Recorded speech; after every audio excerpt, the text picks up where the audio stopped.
Кыргызстандын баарын эле камап салыш эмес да. Биздин максат ушу коррупциянын себептерин таап, коррупцияны токтотуш, жок дегенде кыйла азалтыш. Бирок кандай да болсо коррупцияга каршы күрөштүн баштапкы этабынын оң жана терс жактары, ийгиликтери жана кемчиликтери бизди көп нерсеге үйрөттү, көп нерсеге көз ачтырды. Ошондуктан менин оюмча жалпысынан коррупцияга каршы күрөштүн алгачкы жыйынтыгы жаман эмес. Кыргызстан 23 жыл аралыгында коррупцияга белчесинен батып, учурда анын тамыры өлкөнүн бардык бийлик бутактарына, мамлекеттик мекеме ишканаларга чейин кенен жайылган. 1991 жылдан 2010 жылдар аралыгында паракорчулук менен акыркы 3 жылдагыдай күрөшүү такыр болгон эмес. Айталы Акаев Бакиевдин убагында элдин көзүнө урунуучу бир дагы жогорку даражадагы чиновниктин үстүнөн коррупция боюнча кылмыш иши козголгон эмес. Козголсо да соттолгон эмес. Ал эми азыркы өлкө башчы Алмазбек Атамбаевдин президенттик кызматка киришкенден берки көзгө басарлык иши дал ушул багытта болду. Подожди, ну что, драться? Я депутат. Что, драться?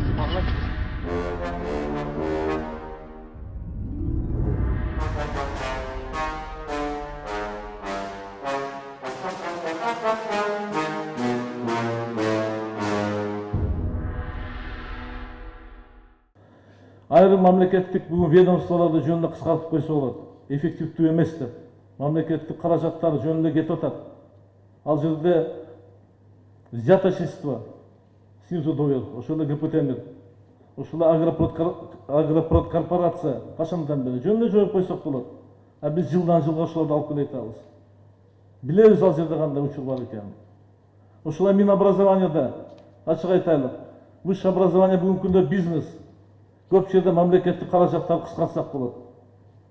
10 000 долларга чейин пара алышат айрым вуздарда окууга киргизүү боюнча. Бул бизнес. Ошол акчаларды кассага түшүп, через касса иштей турган кылсак болот. Туберкулез менен ВИЧ оору эмне үчүн өсүп кеткен убагында? Эмне үчүн дегенде убагында. Ошол ооруларга келген каражаттар банальным образом разворовывались. Атамбаевдин коррупцияга каршы күрөшүү багытындагы бул чечкиндүү кадамдарды айрымдар 37 жылдагы саясий репрессияга теңештирип келишсе, кээ бирлери президент өзүнүн оппоненттерин ушул ыкма менен коркутуп үркүтүп жатат деп баалашууда. Албетте, мындай пикирди кызыктар тарапкана сүйлөбөсө, коомчулуктун басымдуу бөлүгү бийликтин тандап алган бул саясатына каршы эмес. Анткени дагы бир ирет кайталап кетсек, коррупция бүгүнкү күндө бардык тармактарга кучагын болушунча кенен жайды. $100 США. Учителя и врачи, ну все коррупция сейчас. В Кыргызстане жить очень трудно. Все вот уезжают, в Турцию едут. Я сам только уже приехал из Турции, там все кыргызы. Сот тармагында, анан бийликте, агуйда, анан көбүнчө жана университеттерде. Билим берүү тармагында. Билим берүү тармагында. Гаишниктер. ГАИ тармагында. Дагы? ГАИ, менты, короче. Кайсы жерде паракордук жок деп сурабайсың? Кайсы жерде жок? Барлык жерде бар да, тилек каршы. Паракорчулук менен күрөшүүнүн биринчи этабы Атамбаевдин президенттик кызматка киришкен мезгилинен тарта башталган. Анда мамлекетке зыян алып келгендиги үчүн жана паракорчулукка тиешеси бар деп бир канча депутаттар, министрлер, тартип сактоо, прокуратура, сот системаларында иштеген жогорку даражадагы аткаминерлердин үстүнөн кылмыш иштери козголду. Алардын алды учурда жаза өтөө мекемелеринде өз мөөнөттөрүн өтөп жатышат. Улуттук коопсуздук комитетинин коррупцияга каршы күрөшүү кызматынын маалыматы боюнча 2012 жылы 298, ал эми ушул жылдын 9 айында 202 кылмыш иши козголду. Кылмыш жоопкерчилигине 307 кызматтагы жана жооптуу адамдар тартылып, алардын курамын укук коргоо, сот, фискалдык жана башка органдардын кызматкерлери түзгөн. Коррупциялык иштерге тиешеси бар делип 108 адам камакка алынып, 83 адам сот жоопкерчилигине тартылган. Коррупциялык ишмердүүлүктүн натыйжасында мамлекеттик бюджетке жана экономикага 2 миллиард 475 миллион сом зыян келтирилген. Жүргүзүлгөн иш-аракеттердин жыйынтыгында былтыркы жылы 102 миллион 300 миң сом, ал эми ушул жылдын 9 айында 702 миллион сом кайтарылган. Эске салсак, 2013 жылдын 9 айында кайтарылган зыяндын көлөмү былтыркыга салыштырмалуу 7 эсеге өскөн. 2012 жылы жана ушул жылдын 9 айында Улуттук коопсуздук комитетинин коррупцияга каршы күрөшүү кызматына жалпысынан 3810 кайрылуу жана арыз түшкөн. Алардын ичинен 116 кылмыш иши козголду. Ушул жылдын 4-ноябрында өлкөнүн коргоо кеңешинин жыйыны болуп өттү. Ага бардык тийиштүү органдардын өкүлдөрү катышты. Анда президент коррупция менен күрөшүүнүн 2 багытын сунуштады. Биринчиси саясий коррупцияга каршы күрөш, экинчиси системалуу коррупцияны жоюу. Үй бүлөлүк режимдер кулагандан кийин кызмат ордун сатуу практикасы кыйла азалганы менен толугу менен жоюлган жок. Коррупционерлер саясий партиялар аркылуу кадр жана финансы маселелерин чечүүгө жол таап жашат. Ал жолду Ак үйдөн да, Көк үйдөн да иштейт. Мындай көрүнүштөр борбордо да, жерлерде да байкалат. Ошол себептен сиздерге мамлекеттик кызматты саясаттан ажыратып, анын кесипкөйлүгүн жогорулатуу боюнча чечкиндүү кадамдар сунушталып жатат.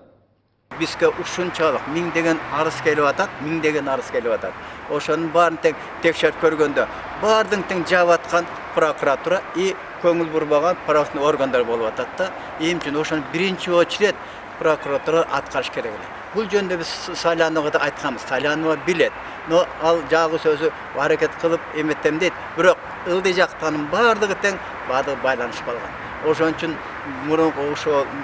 мурунку чыккан указдар, закондун баары тең жакшы иштебей калып, анан биздин президенттин мынабы уже күзүндө баштайм экинчи этапка каршы күрөшөм дегени эң туура и элдин ушун баары колдоп атат. Ошентип өлкөдө коррупцияга каршы күрөшүү боюнча экинчи этап старт алды.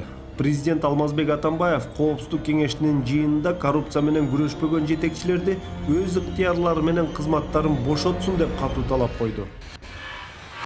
Андан көрө мен чытап коюп кетип берейинчи.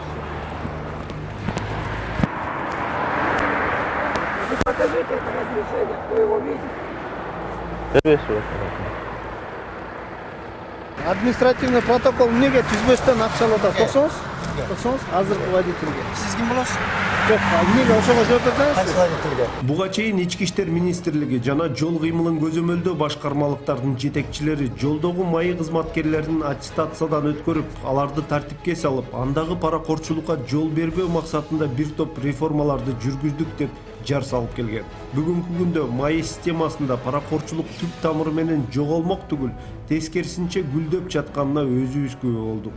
Өлкө башчысынын айткан сөзүн эске алып, жолдогу ушул сыяктуу коррупциялык көрүнүштөргө назар салып, Ички иштер министрлигинин жана Бишкек шаардык Чүй областтык майы кызматынын жетекчилиги ушул фактылардан кийин моралдык жактан ээлеген кызматтарына татыктуу экендиги боюнча ойлонор болду экен. Же мындай фактылар алар үчүн мыйзам ченемдүү көрүнүшпү? Учурда паракорчулук бардык тармакта, анын ичинде бажы, мамлекеттик сатып алуулар, прокуратура, сот системаларында басымдуулук кылат. Билим берүү тармагы да алардан артта калган жок. Алсак врачтарды даярдаган көзгө урунарлык Мамлекеттик медициналык академиясы коррупцияга белчесинен баткан жогорку окуу жай болуп эсептелет дейт жарандык сектордун өкүлдөрү. Аталган окуу жайдын ректору Ашыралы Зурдинов бүгүнкү күндө Эмгек кодексинин 378 статьясына ылайык жаш курагы ээлеген кызматына дал келбегендигине карабастан мыйзам бузуу менен иштеп жатат. Анысы аз келгенсип аталган окуу жайдын тийиштүү жерлеринин четинен кертип, жеке ишкерлерге сата баштаган. Зурдинов мына өзүнүн территориясында 300 участоктор сатып жиберди. Мына Советский менен Донецкий деген көчөнүн бурчунда заправка курулду да. Мына Зурдинов сатты. Бул участканы мурун эле сурап жүргөн Абакиттин убагында эле. Аны мына Какылбектен муну керектер берген эмес. Адамбектен муну керектер берген эмес участокты.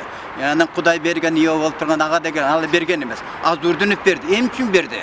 Акча керек биге. Мына эмне үчүн сатты? Буга жооп бербейби? Эми муну прокурор көрбөйбү? Экинчиси 7-чи обществода бар, 7-8 обществода бар жана медакадемияда. Ошонун алдында асыр жерди сатып, ал жерде магазин, кафе куруп койду. Кандай акысы бар? Ошо мен кечөөнү бар, тиге госрегистен сурасам, чакыруу жок, андай ректорду камаш керек деп айтышты. Үчүнчүсү, ошо Мединституттун жана Күнчүкчан Советский менен Акумаевдин бурчунда спортивный мини-футбольный поле бар. Аны да сатып жиберди. Бул кандай? Эми бул мынчалык эмне эркелейт я? Бул аны сатуу үчүн кандай закон барбы экен? Эмне үчүн муну карабайбыз? Коргоо кеңешинин жыйынында мамлекеттик органдардагы коррупцияга каршы күрөштү координациялоо боюнча жумушчу топ түзүлдү.